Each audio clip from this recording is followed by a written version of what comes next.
introduction on what they will be talking about. Dr. Tijan. Oh, thank you very much, and I will start by thanking the organizers for inviting us to this video conference. I have been requested to talk on Darfur and the Doha Document for Peace in Darfur, which is DDPD. And I don't want to go back to the negotiations, but as you all know, the DDPD is a document that has been signed by the government of Sudan and the Liberation and Justice Movement on the 14th of July in Doha. It has come as a result of very tedious negotiations between these two parties, and immediately following the signing of the document, the Liberation and Justice Movement has decided to send an advance team to the Sudan. That team arrived to the country on the 13th of September, and it was received very well, contrary to our expectations. It was received well in Khartoum, and then they continued their visit to Darfur. They went to the 5 states of Darfur, and the reception there was also very cordial. It was fantastic. And then the leadership of the movement came back to Sudan on the 23rd of October, and by doing so, we have moved all the organs of the movement inside the Sudan to start the implementation of the DDPD. Since our arrival in October 2011, a series of actions have been undertaken in the course or in the context of the implementation of the Darfur Peace Agreement, including the appointment of the Vice President, Dr. Al-Haj Adam, and as well as the appointment of the Chairman of the DRA, and also a series of presidential decrees have been issued that first dissolved the previous transitional authority of Darfur and established the new regional authority. Ministers have been appointed, commissioners have also been appointed, and as you know, that this compared with the transitional regional authority, the new regional authority is an expanded one that has 11 ministers, 5 commissioners, in addition to 5 walis or governors of the 5 states who are ex officio and who are the deputies to the chairman of the DRA. We have also moved on in the course of implementing the agreement. The special court has been established, and so is the special prosecutor who have also been appointed by the Minister of Justice, and the National Human Rights Commission has also been established, and that commission is now up and running, and it has recently visited Darfur to undertake consultations on the establishment of the regional Human Rights Commission. The DRA had a number of meetings, including one that followed its establishment in Khartoum, in which we have actually decided that the DRA should be established in Darfur and should take Al-Fashir as its headquarters. And we have also set out our priorities for the implementation of the DDPD. And these priorities are, we have 3 main priorities right now. The first priority is the return of refugees, IDPs, and the people affected by the conflict. We all know that they are, literally speaking, more than, around 2 million IDPs in Darfur, and there are more than 250,000 refugees across the borders in Chad and the Central African Republic. The DRA has decided that returning these refugees and IDPs to their areas of choice should be the first priority, but at the same time also the return process has to be a planned one. It's not going to be a haphazard kind of return, simply because we need first to secure the areas of return and to provide those areas of return with the necessary services, including water, health services, education, and education. As far as this particular issue is concerned, we know that some people are worried that, and calling for the immediate return of the IDPs and refugees, but I think we are practicing some cautious because we need to provide the services upfront before the IDPs and refugees return back to their areas of origin. And in this process also, and as we have done during the negotiations, we will bring the stakeholders on board. In this case, the stakeholders are the refugees and IDPs. Of course, the DDPD is different from the DPA in a sense that during the negotiations, we have decided to broaden the scope of the negotiations as well as the agreement to include the stakeholders. And these stakeholders are the civil society, the refugees, the IDPs, the members of the parliaments, and everybody else concerned in Darfur. They were there during the negotiations. And during the conclusion of the negotiations, they were also there. They blessed the draft agreement. It's only then that we decided to sign the agreement. The second priority is the reconstruction and development of Darfur. And this is a massive undertaking that needs a lot of support, financial support, national as well as global. We know that the government has committed to pay $2 billion in the Reconstruction and Development Fund for Darfur, and those $2 billion have been actually, they will be paid in installments throughout 6 years. But that's not enough. I think the reconstruction and development of Darfur may take probably a figure between 10 to 13 million. That's why the peace agreement has called for the mediators to call for a donor conference, which we would like to thank the government of Qatar that has just decided to host this conference. The DRA has decided its consultations with the various organizations involved, in particular the UN country team, on the preparations leading up to the organizing of the donor conference. The third priority is, as we know, the war has actually led to the polarization of our local communities. The communities have been divided along the lines of Arabs and non-Arabs, along tribal lines and so forth. I think our third priority is to try to bring our communities together, to unite them more or less, and this will definitely provide a great impetus to the implementation of the peace process. In this respect, we are planning to organize two important conferences. In May, the first conference will be an all Darfur conference in order to address the issues of unity within the region, and this will also provide the springboard for UNAMID to launch the Darfur term.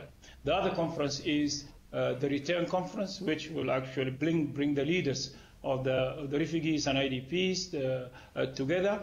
And the basic objective behind this conference is not to tell them on our plans to return them back, but also to ask them various questions on what they want us to do on the return process and how would be their contributions. We need to have the refugees and IDPs and those people who have been affected by the war, we need to have them on board this particular process. Of course, as we know, in the course of implementing the DDPD in a place like Darfur that has actually witnessed a war of 10 years or almost 10 years, we would expect always to have a lot of challenges, and there are some challenges, and I think for us as a DRA and for us as the people of Darfur, as well as the people of Sudan in general, the only way for us to move forward is actually to address those challenges and try to get and try to resolve them. Some of these challenges that I have just referred to include the polarization within Darfur. It includes the issue of availability of resources, whether national or the global level. Includes challenges that may probably face the process of reconstruction and development.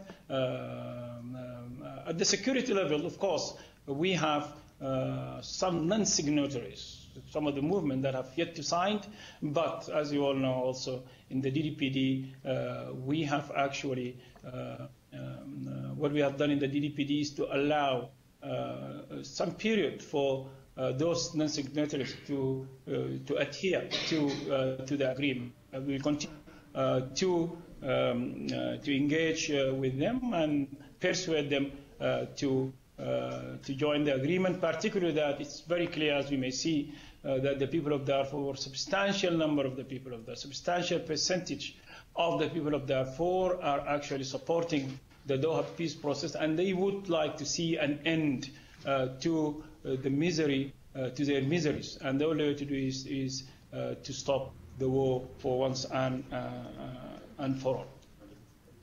Thank you very much. Dr. Muklis. Thank you so much for organizing this important event, and I'm glad actually to cover the side of my colleague Said, since he's not here, and I have to address this very important issue in relation to South-North relationship, because you all know that this is a hot issue that is maintaining the interest and attraction of many at the regional and international level. With regard to the relationship between Sudan and South Sudan, we actually intended to have a good relationship with our brother country, South Sudan. And as you have said, that we have honored our agreement within the CPA, and we have recognized the referendum and its outcome. We have welcomed that one. We are the first to recognize the new state. And we have accomplished actually most of our commitments to the CPA. We are left with one issue that is not with regard to the North-South relationship, but with the relation to the popular consultation in the two areas, which had started in the Blue Nile and which has not yet started in the South Kordofan because of the developments that took place on the 5th of June last year. But all the other commitments with regard to the government of Sudan, it had been reasonably honored and fulfilled. But we have one important issue that had not been fully implemented by South Sudan with regard to the security arrangements. And I just refer you to the report of the AAC, the midterm report, and the final report of the AAC that indicated that the commitment of South Sudan to apply this side of protocol has not scored the pass mark. It is at its best, it was 34-point-something%. This with regard to the redeployment of the South Sudan forces, SPLA, from the two areas in Northern Kordofan and in Blue Nile. And this what has created and resulted to what had happened later until the last events that took place or taking place right now in the two areas, or with regard to the North-South relationship. Even though we had started the post-referendum negotiations in good faith under the mediation of the AUHIP, that led to good results in many areas that had been covered, and we are left with some other areas which are very crucial and important for the two states to be agreed, namely the issue of oil and the issue of the security along the borders of North and South Sudan. With regard to the issue of oil, as you all know, Sudan and South Sudan had agreed under the Mekelle MAU that we have to work for two viable states. And by this we mean the economic, security, social, and political viability of the two states. That entails that the two countries should come out of this result of the referendum, if it so led to secession, to the viability of the economy. So our our platform for what we have demanded is the viability of our economy. As we all know that South Sudan is having the majority of the oil production, over 75%, and Sudan is having only 25% or less. And all the infrastructures are in the north, and most of the oil potential is in the south. And here we have to create a sort of cooperation that will lead to the viability of the economy of the two states. Hence our proposal, and the proposal that had been presented by the AUHIP is meant for achieving that objective of the viability of our two economies. But unfortunately, every time we face the rejection from the South to all the options that had been floated and presented by the experts under the AUHIP. We had been stuck, as you all know. Sudan was forced to put on the table what we call the commercial option that charged the South around $36 per barrel in order to achieve the viability of our economy. It's not based only on commercial basis, but it is based on the gap that had been agreed by parties that this is a gap that will result as the result of the secession of Southern Sudan and the loss of the percentage that North Sudan was having prior to the secession. So this is the base. And we don't mind to have the mixed option, that is a TFA, and the reasonable commercial fees on the utilization of our facilities from the CPFs, that is the central processing facilities, and the pipeline, and the refining, and the exportation through our marine terminal. This is the idea that had been floated by the panel, and we don't mind having an option that will lead to a reasonable deal and a win-win deal between North and South. With regard to the issue of borders, we have agreed that we have to respect the borders as it stands on 1156, and we had agreed through our joint border committees on 4 contested areas and a delimited map that is agreed and signed by the two parties and presented to the presidency. This is the agreement, and we are sticking to that agreement. And we had opted through our last meetings that had been initiated in Addis Ababa to work for that end and to be assisted by a panel from African experts to assist the parties to resolve the disputed areas before we go to any international arbitration. This is what had been initial, and it was supposed to be signed early this month through the visit of our president to the south, but the incident that took place in Hijli actually blocked the visit and blocked the final signature of this agreement. The other agreement that we had reached is the agreement on the status of the nationals in the two states. Between two brackets, you call it citizenship, but the issue of citizenship had been resolved. Any southern national, as per the Referendum Act, has agreed to be southern national, and the rest will continue as Sudanese nationals. This is the general agreement. But regardless of this agreement, we had agreed an initial that we have to have this what we call the freedoms, and it had been initial. The freedom of residence, the freedom of work, the freedom of possession, and so on, like what we had signed with Egypt, and it had been initial and accepted by our government too, but it also was blocked by what had happened in Hijli. The major issue that is actually tainting the relationship between the North and South is a security issue. And as I said, it goes back through the implementation of the CPA itself.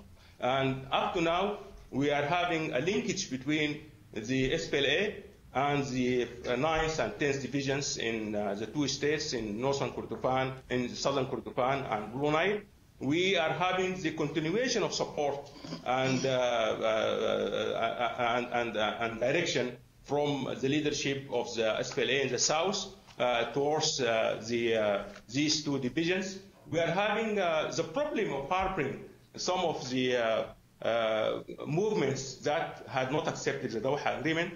They had been all assembled and joined with Abdulaziz and Malik and Yasser, and they have formed what they call the Revolutionary Front, and they gave them bases in South Sudan, training, equipments, and so on. And it is not a secret that the groups of Khalil who fled Darfur to South Sudan is not a secret. The recent incursion of Minni Minawi's group towards southern Kordofan through Darfur that they have occupied for a number of hours and confiscated the cars and some people from that areas, and they fled towards Jabal Marra with the intention of creating another chaos in Darfur. Can I also ask you to address the humanitarian issue in South Sudan? Yes, I will. Now, so this is the problem that make all the other issues hostage to the security issue, and this is why we said that if we want to have a proper relationship and a peaceful relationship between North and South, we have to address the security issue. With regard to the humanitarian situation in Blue Nile and Southern Kordofan, we recognize that the war that had been waged by the SPLA North has a manifestation. One of these manifestations is a security, lack of security that resulted in destruction of the livelihood of the people of the two states. Fortunately, in Blue Nile, we have managed to minimize the expansion of the SPLA. We have expanded the circle of security. We have protected the farming season in the Blue Nile, and the yield was very good. And even those who managed to flee to Ethiopia, they are now back in Blue Nile. We are having still a pocket in southern Blue Nile around Yabus area, but there is no insecurity there that will result in any humanitarian catastrophe, because the people there, they have managed to grow their own land, and they have enough supplies from the local production. But even though, if there is a need, our government is ready to address this need, and we have been actually addressing this problem on our own way. In southern Kordofan, the story is different. The farming season had been interrupted for last year because the war started in the 5th of June. This is the peak of the preparation for the farming season. The people failed to farm their lands. Even those who managed to farm, there was a deliberate and direct act from the SPLA to disrupt the agricultural season in southern Kordofan. Unfortunately, if we didn't manage to address the security situation right now in southern Kordofan, we are going to have a compound humanitarian problem, because the people will not farm in the southern Kordofan for the second rainy season. And this will add to the responsibility of our government and to the responsibility of the agencies that help us in addressing the security situation, that will need more effort to address the gap that will result. because the majority of the people in the state might be in direct need for humanitarian support. Fortunately, we had a joint assessment between our government and the WFP, and we recognize that joint assessment. Now we are working hand in hand with the international community to have a joint approach for this gap that will result. And we had an initiative from the Arab League and the African Union and the OIC, as all know. Our government is ready also, and it was actually having the full responsibility for. Most of the responsibility was covered by the government of Sudan through what we call the strategic reserve.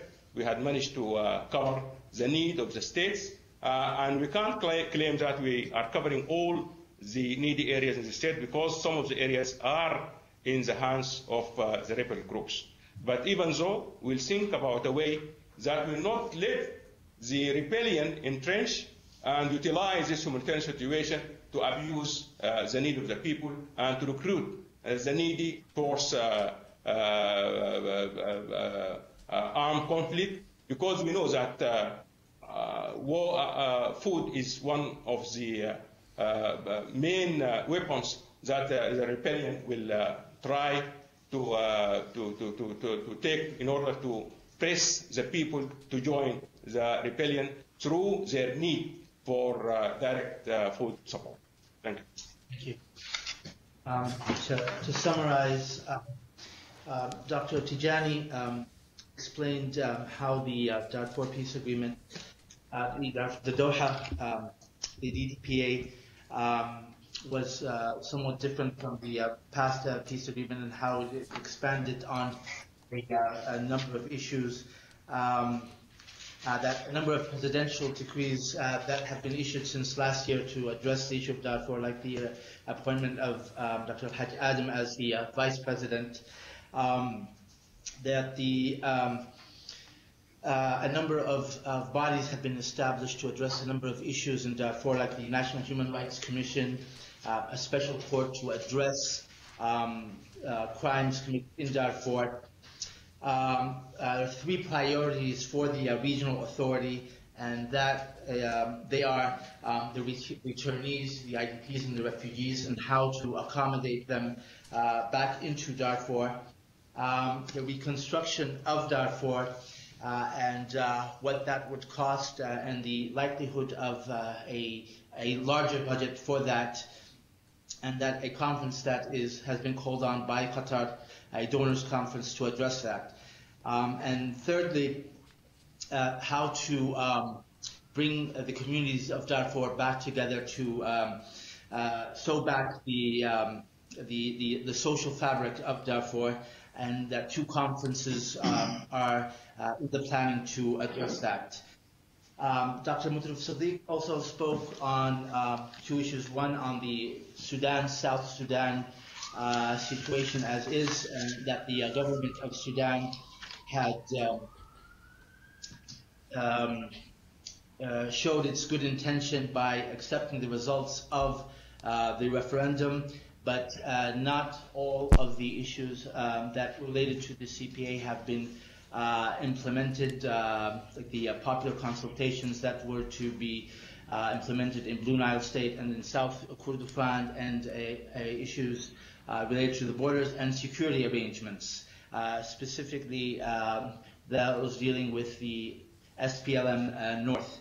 One of the hanging issues also is oil, and how to distribute the revenues of oil, with most of the wells being in South Sudan, but the facilities to export oil are in the north.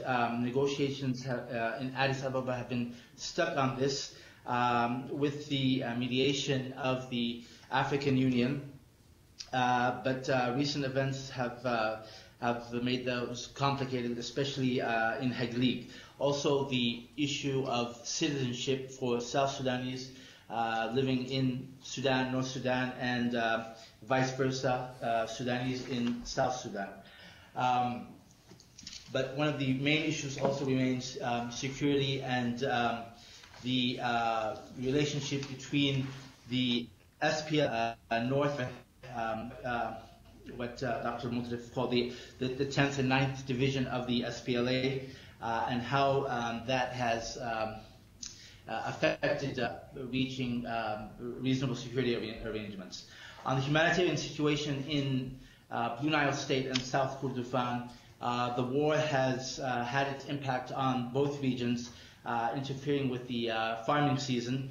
Less so in Blue Nile State, where the farming season to a degree has been salvaged, but still refugees have fled into Ethiopia, and some are returning. In the case of South Kordofan, a more complicated situation where the farming season has been greatly affected, and the government currently is working with WFP to arrange on how to manage the humanitarian situation there.